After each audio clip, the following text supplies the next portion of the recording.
Very good morning, dear students. Today we are going to do exercise 11.3.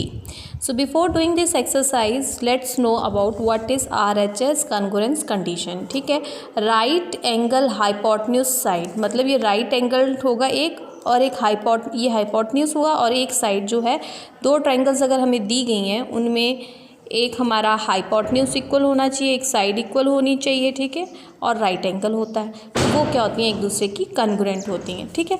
So now let's come to exercise 11.5. State which pair of the triangles are congruent by RHS. RHS मतलब right angle hypotenuse side congruence condition के according कौन सी triangles equal हैं.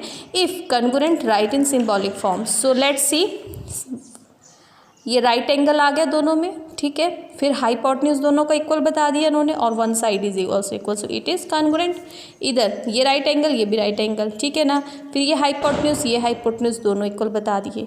और obviously जब ये और ये है तो एक जो बीच की लाइन है AD is equal to AD, तो इट इज़ ऑल्सो RHS के अकॉर्डिंग जो है कन्ग्रुएंट है, ठीक है. यहाँ राइट एंगल, ठीक है, ये hypotenuse AO and OC both are equal and one side BO and OD are equal, तो ये भी हमारी कन्ग्रुएंट है. तो हम इसको सिंबॉलिक फॉर्म में कैसे लिखेंगे. Triangle ABC is congruent to triangle RQP, triangle ADB is congruent to triangle ADC and triangle ABO is congruent to triangle CDO.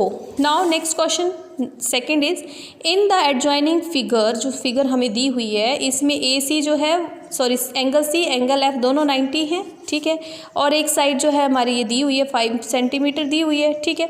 हमने इसको अगर कन्ग्रुएंट बनाना ट्रायंगल को तो हमारा क्या इक्वल होना चाहिए, या तो AC लाइन DE लाइन के इक्वल हो या फिर BC लाइन जो है वो FE के इक्वल हो, तो फिर हमारा RHS कन्ग्रुएंस कंडीशन के अकॉर्डिंग ये इक्वल हो जाएंगे. तो to make triangle ABC congruent to triangle DEF, BC line should be equal to FE line और AC line should be equal to DF line.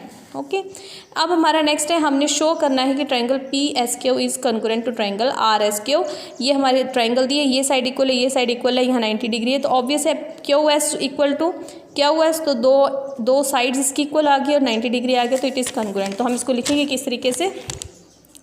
Given है QS is perpendicular to PR, so PQ line is equal to QR line, angle हमारा 90 degree है, ठीक है. So QS line is equal to QS line, सो ये जो है हमारे ट्रायंगल कन्ग्रुएंट है RHS कन्ग्रुएंस कंडीशंस के according. Now question number 4 is in triangle PQR QL is perpendicular to PR. देखो यहाँ जो है ये PM जो है QP पे परपेंडिकुलर है एंड QL है जो PR के ऊपर परपेंडिकुलर है, ठीक है. ये मैंने खुद ड्रॉ किया, हमारे को डायग्राम नहीं दिया हुआ, तो जो क्वेश्चन बोला उसके अकॉर्डिंग हमने ड्रॉ कर दिया है, ठीक है. एक चीज़ उन्होंने बोला है कि QL जो है ये MR या RM के इक्वल है, तो हमने शो करना है triangle ORM is congruent to triangle RQL. अब हमें जो गिवन दिया है वो मैंने लिख लिया. अब triangle QRM and triangle RQL में क्या है, QR is equal to QR, ठीक है, ये QR इस ट्राइंगल में, ठीक है ना, ये QR और उस ट्राइंगल में भी ये QR सेम है लाइन, तो दोनों एक लाइन हमारी इक्वल आ गई. फिर RM is equal to QML line, ठीक है, ये लाइनें भी हमारी इक्वल आ गई, तो और 90 डिग्री यहाँ है, 90 डिग्री यहाँ है, तो एंगल हमारा 90 डिग्री आ गया. तो ये RHS कन्ग्रुएंस कंडीशन के अकॉर्डिंग ये दोनों ट्राइंगल्स जो हैं एक दूसरे के कन्ग्रुएंट है. अब आगे हमारे को ये ट्राइंगल दी हुई है, ठीक है, इसमें देखिए जो हमको पॉइंट्स बताए ये पॉइंट के इक्वल है. मैं आपको यही फिगर से समझाऊंगी, उसके बाद जो हम लिख रहे हैं वो आपको अपने आप समझ में आ जाएगा. देखिए अब पहले हम ट्राइंगल PQM ले लेंगे, MQL ले लेंगे, ये वाली ट्राइंगल और ये वाली ट्राइंगल. तो इन दोनों को जब हम नोटिस करेंगे तो हम पाएंगे कि ये दोनों इक्वल हैं, एक दूसरे के कन्ग्रुएंट हैं. अब बीच में क्या रह गया, ये OR is equal to MN आएगा हमारा और NR is equal to MO, ठीक है. तो उस हिसाब से हमारे, क्योंकि ये लाइन इक्वल आई, ये लाइन इक्वल आई, तो ये पूरी लाइन हमारी इक्वल आ गई.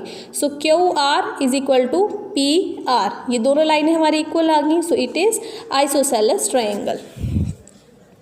सो देखिए यही लिखा है in triangle QMO and triangle